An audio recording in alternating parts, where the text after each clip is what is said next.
പ്രിയമുള്ളവരെ നമസ്കാരം. ആദ്യം നിങ്ങൾക്ക് എല്ലാവർക്കും പാലിയേറ്റീവ് കെയറിനെ കുറിച്ച് സംസാരിക്കാനും ചിന്തിക്കാനും പ്രവർത്തിക്കാനും മനസ്സുള്ള എല്ലാവർക്കും ഈ ചാനലിലേക്ക് സ്വാഗതം.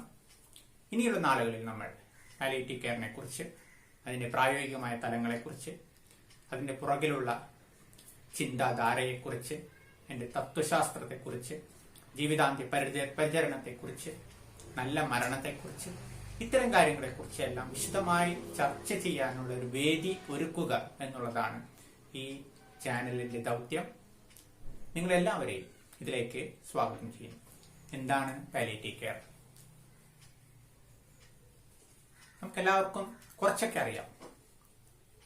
കിടപ്പ് രോഗികളുടെ പരിചരണം, പ്രായമായവരുടെ പരിചരണം, ആരോരുമില്ലാത്തവരുടെ പരിചരണം എന്നിങ്ങനെ പല ധാരണകൾ സമൂഹത്തിൽ പാലിയേറ്റീവ് കെയറിനെ കുറിച്ചുണ്ട്. എനിക്കിത് ആവശ്യമായി വരുമോ എന്ന് ചോദിച്ചാൽ ഭൂരിഭാഗം പേരും ആവശ്യമായി വരില്ല എന്നാണ് പറയുക. എന്താണ് ഇതിന് കാരണം? നമുക്കിത് ആവശ്യമായി വരുമോ എന്താണ് ആലോചിക്കുന്നത്? തീർച്ചയായും ജീവിത സായാഹ്നം നമുക്കെല്ലാവർക്കും ഉള്ളതാണ്. മരണം നമുക്കെല്ലാവർക്കും ഉള്ളതാണ്. ജീവിത സായാഹ്നത്തെക്കുറിച്ചും മരണത്തെക്കുറിച്ചും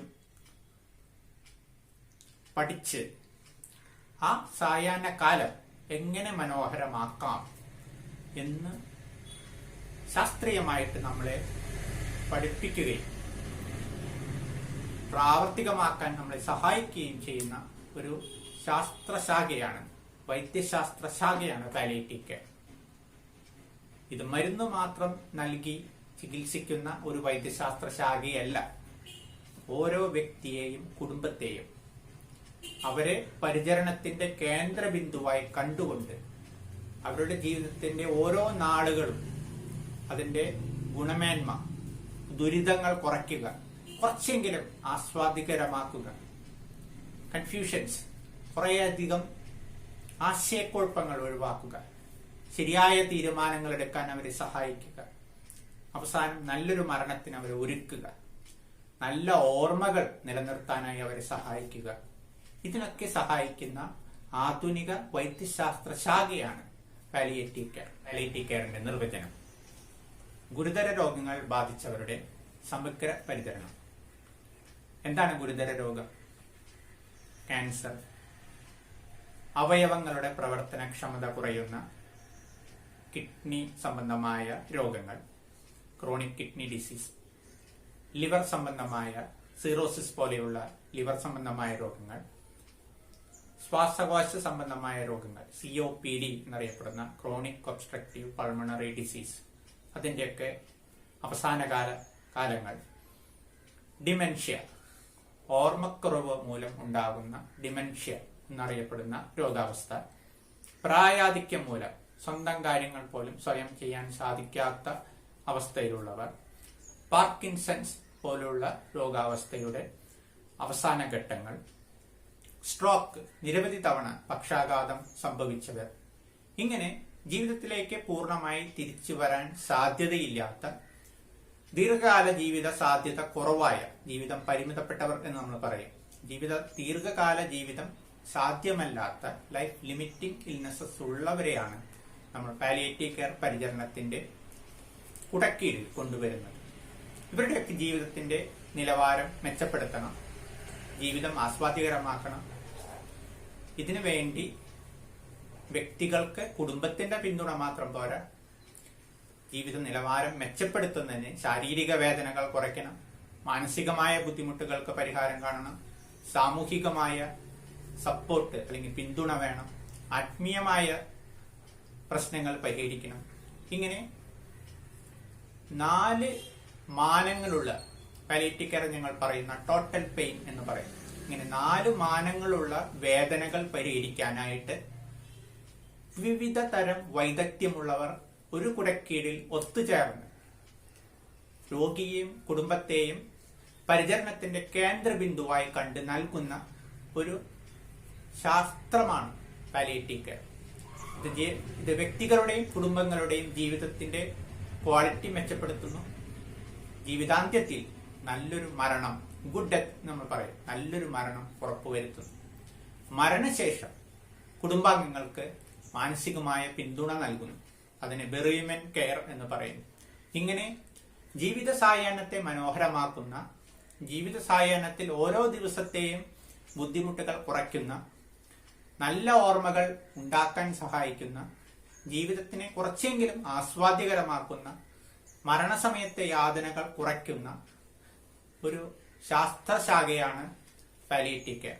ഇത് വൈദ്യശാസ്ത്ര ശാഖയാണെങ്കിൽ കൂടി ഇതിൽ വൈദ്യശാസ്ത്ര ശാഖയോടൊപ്പം തന്നെ സമൂഹവും സുഹൃത്തുക്കളും കുടുംബാംഗങ്ങളും ബന്ധുക്കളും എല്ലാവരും ഒത്തുചേർന്ന് ഒരൊറ്റ ടീമായി പ്രവർത്തിച്ച് രോഗിക്ക്, കുടുംബത്തിന് വലിയൊരു ആശ്വാസവും സാന്ത്വനവും നൽകുന്നു.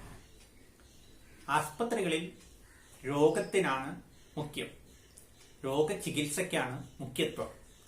പാലിയേറ്റീവ് കെയറിൽ വ്യക്തിക്കാണ് മുഖ്യം. വ്യക്തിയുടെ ഇഷ്ടാനിഷ്ടങ്ങളാണ് അവിടെ തീരുമാനങ്ങൾക്ക് ബലം നൽകുന്നത്.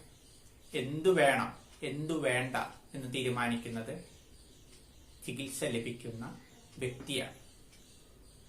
രോഗചികിത്സയിൽ വ്യക്തിയുടെ ഇഷ്ടാനിഷ്ടങ്ങൾക്ക് താല്പര്യമില്ല. പക്ഷേ പാലിയേറ്റീവ് കെയറിൽ രോഗിയുടെ ഇഷ്ടങ്ങളാണ് ചികിത്സയെ നിർണയിക്കുന്നതും എങ്ങനെ വേണം എന്ന് തീരുമാനങ്ങൾ എടുക്കാനായിട്ട് രോഗചികിത്സകനെ സഹായിക്കുന്നത്. അപ്പൊ ഒന്ന് രോഗ കേന്ദ്രീകൃതമാണെങ്കിൽ ഇത് വ്യക്തി കേന്ദ്രീകൃതമാണ്. എന്തുകൊണ്ടാണ് ഈ വ്യത്യാസം വരുന്നത്?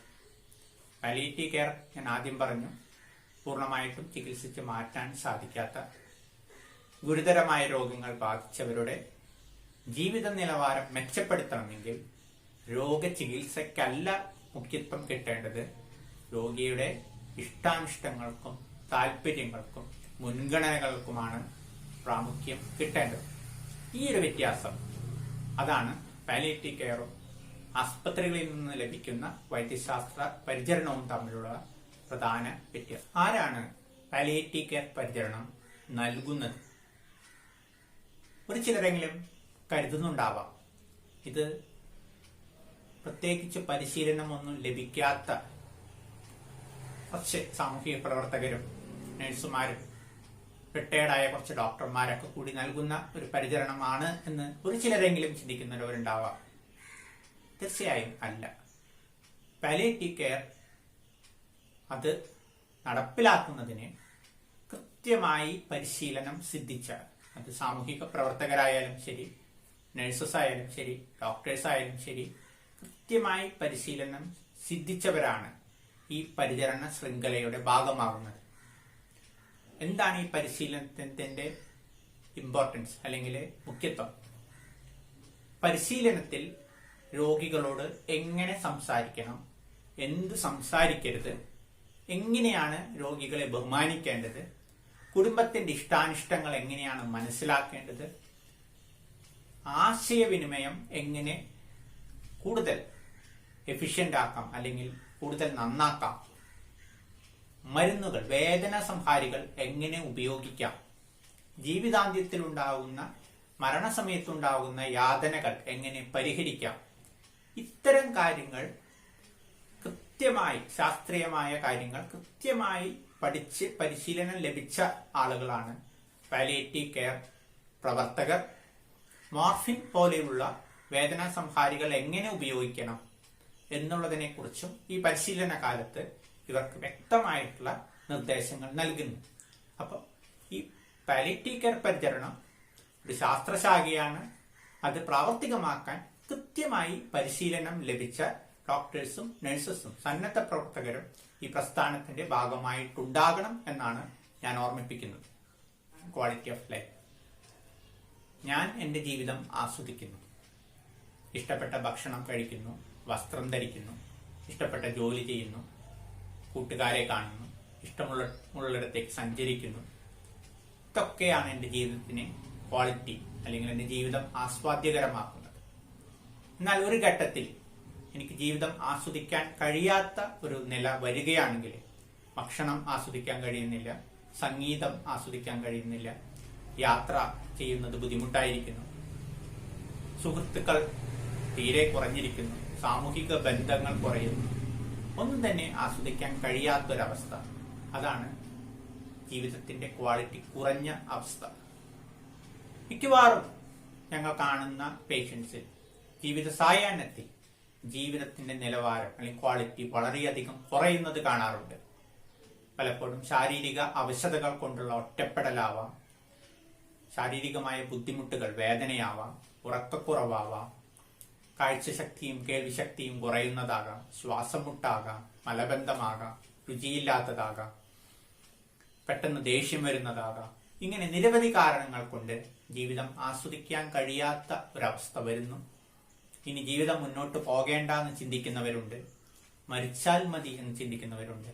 ഇങ്ങനെ ജീവിതം ആസ്വദിക്കാൻ കഴിയാത്ത ഒരവസ്ഥയാണ്, ക്വാളിറ്റി കുറഞ്ഞ ഒരവസ്ഥ മെച്ചപ്പെടുത്താനാണ് പാലിയേറ്റീവ് കെയർ പരിചരണം ശ്രമിക്കുന്നത്.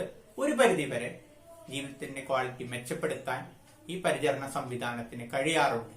അതെങ്ങനെ എന്നുള്ളത് ഇനിയുള്ള നാളുകളിൽ നമ്മൾ സംസാരിക്കുന്നതാണ്. നന്ദി.